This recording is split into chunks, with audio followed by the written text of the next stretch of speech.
2 more US service members have been killed in military action against Iran, and a 3rd service member is missing.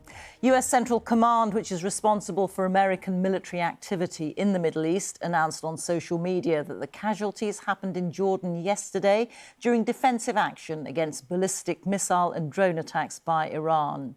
There's been a full week of renewed hostilities between Iran and the US after President Trump declared 10 days ago that their temporary ceasefire agreement was over.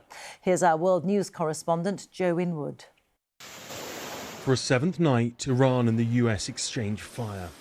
Here, Iranian missiles en route to targets, including in Kuwait and Jordan, where at least one is now confirmed to have struck a US base.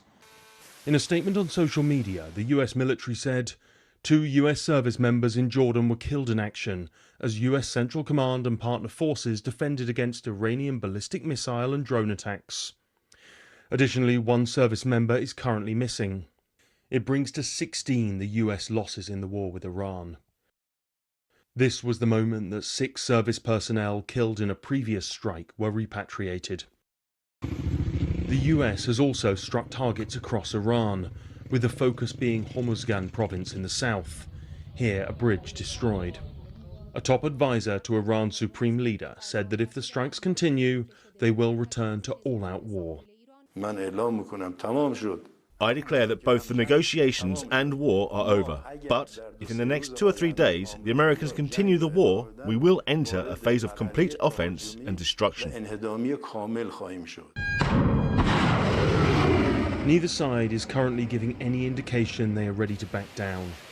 The news of the first US casualties from enemy fire since April will further reduce the hopes for de-escalation. Joe Inwood, BBC News. Let's speak now to our correspondent Nick Johnson, who is in Washington for us, and this will be very sobering news for the US, Nick.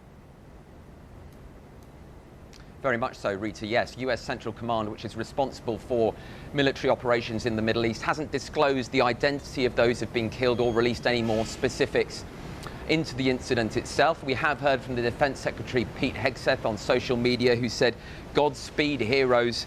Their sacrifice only stiffens our resolve."